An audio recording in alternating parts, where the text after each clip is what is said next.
Welcome to AP European History with Dr. Brovkin. This is the playlist on Renaissance and Reformation, and today I'd like to talk about Nikolo Machiavelli. Nikolo Machiavelli is probably one of the most successful writers, even though he wrote just one book, The Prince. It was published in 1525, and if you check how many editions there were, it would be probably just as many as the most famous and the most read authors. The book is very small. It's about 20-something chapters, and each of them is about 3 or 4 or 5 pages. So what is it? Why is this such an important book? What does it tell us about the Renaissance? And what exactly is the message that Machiavelli left? Why is he so famous 400 years after the book was written? So these are the issues I'd like to cover today, very briefly as always, just to explain his legacy. Now, who is Nikolo Machiavelli? He is obviously an author of the book The Prince, but other than that, he is all kinds of things. He served as an ambassador. He's a Florentine. He's from the city of Florence. He's a counsel and official in the Florence Republic after the fall of the Lorenzo de' Medici in 1496. So from 1496 to 1512, he is an official of the Florentine Republic. He served as an ambassador. He knew all major personalities of his age. He knew the popes, one after another. He knew, of course, the rulers of Italy in Milan and in Venice, and then King of France, and then Maximilian, the German Emperor, and the King of Aragon. He actually knew them all and wrote about them all. And aside from that, he had enormous erudition about history. And the book is actually a piece of advice. That's all it really is. He wrote the book in 1515 in an attempt to get back the job. In a sense, the book is a job application. He's trying to get a job from Lorenzo de' Medici, who got back, who was restored in power after the fall of the Republic, and he's trying to get a job. He wants, he kind of tries to impress the prince, the ruler, with his wisdom, and hoping that if Lorenzo de' Medici reads this book, he would be so impressed with the validity of his observations and advice that he would hire him to be again either an ambassador or an advisor or some other capacity. So that's what it's the context of the book. Why is it so famous? It is because of the sum of the observations, and some of the advice is so valuable and is so enduring to the present time, as you should see. The book actually discusses, we can organize it like this. It's about the prince, the personality of the ruler, and it's about a number of relationships. It's the relationship with the people, with the rulers, with the ruling class, with the nobles, with the cities, depending whether they're free or not. It is relationship with the courtiers in his court, with the army, with the opposition, and with the conquered territory, and relationship with neighbors. So in a sense, he covers all kinds of relationships and situations that a prince can encounter, and how to deal with those challenges that come about. I think one of the most interesting of the chapters, which we cannot deal with all of them, but one of the most interesting one is called What is Better, to be Loved or Feared?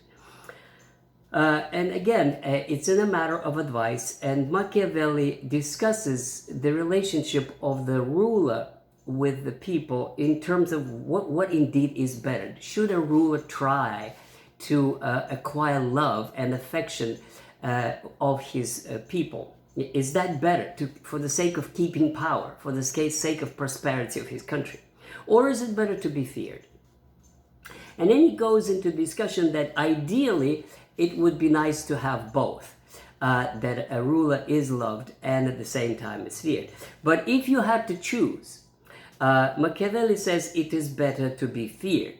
And why is that? It's because he says that love is not something that's very enduring. It passes by. It is based on a relationship where people are grateful for something, or whether they appreciate something, and that goes away because people are seldom grateful for a very long time. And then the quote goes like this: because of the baseness of human nature, which means people are mean and they don't remember good things for a long time. And in that sense, it's a much more secure thing for a prince to be feared. And if he is feared, then they will not do certain things that they might do if it's just based on love. Personally, I can't think of a better example to illustrate the rule of Comrade Stalin, who probably was a great admirer of Machiavelli, and indeed he wanted to be loved, and this is why there was always propaganda of the great Stalin, but at the same time it certainly was based on his principle that people should be fearful of his rule. In another chapter, he advises the ruler, avoid to be despised or hated. And then he goes into all kinds of situations when the people actually do begin to despise the ruler and hate him. And that has to do with what we would call today absence of good governance. People begin to despise weak rulers, irresolute, people who cannot make decisions, when there is no law, when there is no defense of property, when there is no predictability. Everything that today political scientists would call good governance. In other words, the ruler must have all these institutions in order to avoid being despised or hated. And if he is hated, then of course his days are numbered. He also talks about the relationship of the ruler with his nobles. And that, could be applied today as a relationship of a president or a prime minister or whatever the ruler is with his ruling class. And essentially he says that if there is a choice, in ideal situation he has good relationship with the ruling class and with the people down there below. But if there is a choice that he has to make, the ruler should always side with the people, because the ruling class is unreliable, because they could have opposition ideas. They could be driven by their insatiable greed. And if he does side with the people, he would acquire their love and their support, and he would be able to retain his power. I think that if Louis XVI of France had read Machiavelli, he would have sided in 1789 with the people rather than with the nobles, and he may have survived. But since he didn't, he acquired, exactly as Machiavelli warns, he acquired hate, he was despised, and in the end his regime was numbered. He also says that flatterers should be, Machiavelli says, should be avoided. That when a ruler rules, there are all kinds of people who are trying to flatter him and praise him, and don't listen to them. He says they always would be the ones who would heap praises on you, and they would be the ones who betray you first. Then he goes into some great detail about comparing different types of societies that are contemporary to his. And there are many. He's got incredible examples from Moses and the Roman Empire and Darius, the Persian king. I mean, the erudition of Machiavelli is extraordinary. But I'll just take one example that struck me as something very valuable.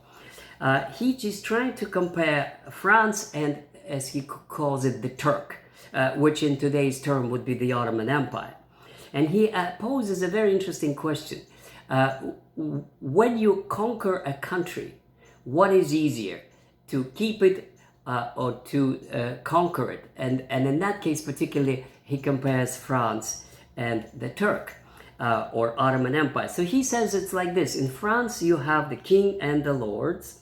and then the people. And the lords have almost complete independence, and that's very true of the time he's writing about, early 1500s. That the lords could betray the king at any time, which they did in the 100 Years' War in the preceding century, and the king has to rely on them, so he's much more limited in his power than the Ottoman Sultan. So the Ottoman Sultan, he basically says, is one ruler. He does not have to rely on nobles. All of them are replaceable. All of them are theoretically his slaves who could remove them at any time. And this is a much more secure rule for the Ottoman. However, he says,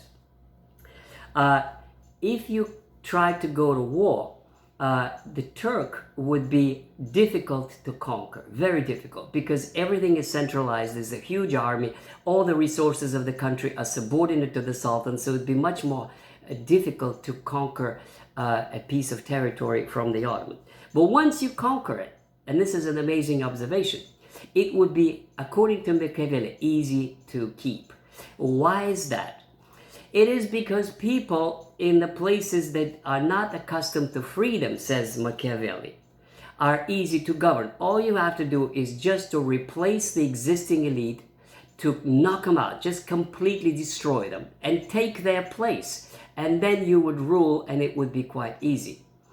By contrast, he says, in France is exactly the other route. It's very easy to invade, and France was invaded all the time by the British in the 1400s. 1400s, but it's very, very difficult to keep because you have the nobles, and because you have independent sources of power, and because you have different language and culture, and because by imposing the foreign rule, it is very hard to subdue the people who are used to their traditions and customs and freedoms. And so that leads me to another observation of Machiavelli. He says that those cities and territories that are used to freedom are very difficult to keep once you conquer them.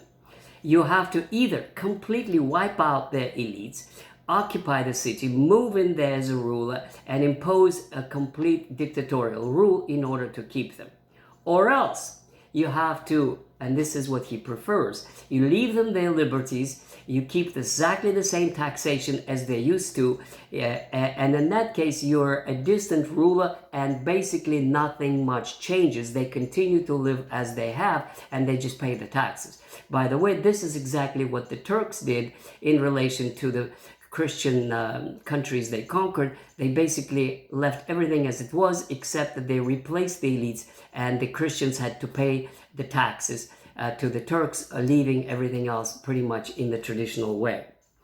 Another very interesting example, he says that rebellions are likely to occur if a country that is used to liberty or freedom, as he says, is then reimposed strict controls by the new ruler, and then that country is lost. It's going to be in rebellion. I can't think of a better example than the American Revolution, which is exactly what happened. If King George III had read Machiavelli, he would not have imposed the tea tax, because people who are used to liberty and self-government will not put up with new taxes and new what they call tyranny. I mean, the American Revolution is an illustration of the validity of Machiavelli's observations. There are many other interesting insights. He's talking a lot about the leadership ability and the capacity and the personality of the ruler, which is extraordinarily important. He has to have integrity, he has to be wise, he has to see people through, he should not listen to flattery, he should have the interest of the state ahead of everything else. And this is probably the most important message. The interest of the state, raison d'etat, is more superior than anything else. And that means that if for the interest of the state you have to smash opposition, you have to destroy the liberties of a city that you've conquered, whatever it takes, it's okay, says Machiavelli. And that is why he's so controversial, because he is perceived, the term Machiavellian today is a synonym for cynical, a kind of a principle-less, a rule that is not based on moral principles. And that is exactly right. For Machiavelli, there's no morality for a statesman. The only morality is the well-being of the state. And anything goes. Any kind of murder, any kind of violation or whatever traditions, as long as that's what you need, this is what needs to be done. And in that sense, it's an extraordinary exercise in political science and in the rulership that is still very much valid today. Thank you very much, and don't forget to tell all your friends to subscribe to AP European History with Dr. Brovkin. Thank you. Bye.